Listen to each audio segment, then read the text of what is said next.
14 जनवरी को मकर संक्रांति है और उस दिन एक बार फिर से लोजपा वर्तमान में विभाजित राष्ट्रीय लोक जनशक्ति पार्टी के प्रदेश कार्यालय लंबे वक्त के बाद गुलजार होने वाला है।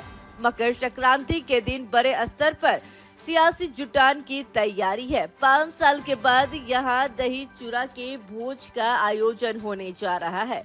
इस सियासी दावत में बड़े बड़े नेता जुटेंगे, लेकिन वो भाजपा की अगुवाई वाले एनडीए में शामिल राजनीतिक दलों के नेता होंगे। इसकी मेजबानी खुद राष्ट्रीय लोक जनशक्ति पार्टी के राष्ट्रीय अध्यक्ष और केंद्रीय मंत्री पशुपति कुमार पारस करेंगे। भोज भले ही उस दिन दही चूड़ा की होगी, लेकिन बातें चुनावी होगी। दरअसल 2024 में होने वाले लोकसभा चुनाव में अब महज 3 महीने से ही कम का वक्त बचा है, इसलिए यह आयोजन पूरी तरह से राजनीतिक होगी। सबसे बड़ी बात यह है कि इस दावत में बिहार के सभी बड़े नेताओं को बुलाया जाएगा, लेकिन एनडीए में शामिल और अपने भतीजे चिराग पासवान को निमंत्रण नहीं भेजा जाएगा। अपने भतीजे के साथ साथ मुख्यमंत्री नीतीश कुमार को भी निमंत्रण नहीं भेज रहे हैं। इस बात की पुष्टि पार्टी के राष्ट्रीय प्रवक्ता देवजानी मित्रा ने की है। बता दें आपको कि सिटी पोस्ट से बातचीत में राष्ट्रीय प्रवक्ता देवजानी मित्रा ने बड़ी बात कह दी है।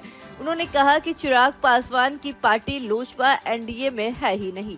हम उस गठबंधन का हिस्सा नहीं मानते हैं। वो आंखों में धूल झोंकते हैं। हाल ही में 5 राज्यों के चुनाव हुए थे। इनमें 2 राज्य राजस्थान और मध्य प्रदेश में भाजपा के सिटिंग विधायक के खिलाफ चिराग पासवान ने अपनी पार्टी से उम्मीदवार मैदान में उतार दिए थे। उनकी हालत ये रही कि नोटा से भी कम उनके उम्मीदवार को वोट मिला।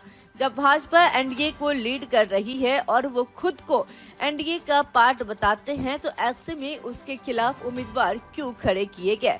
इसलिए चिराग को हम लोग गठबंधन का हिस्सा नहीं मानते और न ही उन्हें 14 जनवरी के आयोजन में निमंत्रण भेजेंगे। मुख्यमंत्री नीतीश कुमार ऐसे दूसरे शख्स है जिनसे राष्ट्रीय लोजपा ने अपने आयोजन को लेकर दूरी बनाई है। उन्हें भी निमंत्रण नहीं भेजा जाएगा। इस पर देवजानी मित्रा का तर्क है कि उनकी हरकतों और बयानों की वजह से ऐसा किया गया है। हाल में एक सरकारी कार्यक्रम के आयोजन में महिला एंकर वाली बात हो या फिर विधानसभा के शीतकालीन सत्र के दौरान जनसंख्या नियंत्रण पर कही गई उनकी बातें, सीएम अपनी हरकतों की वजह से बिहार को पूरी दुनिया के सामने शर्मसार किया है। उनकी मानसिक स्थिति भी ठीक नहीं है। आयोजन शुभ काम के लिए है, इसलिए हम लोग उन्हें नहीं बुला रहे हैं। लोजपा के प्रदेश कार्यालय में आखिरी बार 2019 में दही चूड़ा के भोज का आयोजन हुआ था। तब पार्टी के संस्थापक और पूर्व केंद्रीय मंत्री रामविलास पासवान जीवित थे। जेडीयू भी एनडीए का हिस्सा थी। नीतीश कुमार भी दावत में पहुंचे थे। राष्ट्रीय प्रवक्ता के मुताबिक इस बार राज्यपाल और एनडीए में शामिल सभी दलों के बड़े नेताओं को बुलाया जाएगा। बिहार में आने वाले केंद्र सरकार के सभी मंत्रियों, बिहार भाजपा के सभी बड़े नेता, गठबंधन के सभी सांसदों, हम के संस्थापक और पूर्व मुख्यमंत्री जीतन राम मांझी, पूर्व केंद्रीय मंत्री और रालोजत के राष्ट्रीय अध्यक्ष उपेंद्र कुशवाहा, बिहार विधानमंडल के सभी विधायक व विधान पार्षद को भी निमंत्रण भेजा जाएगा। Bureau report, city post live.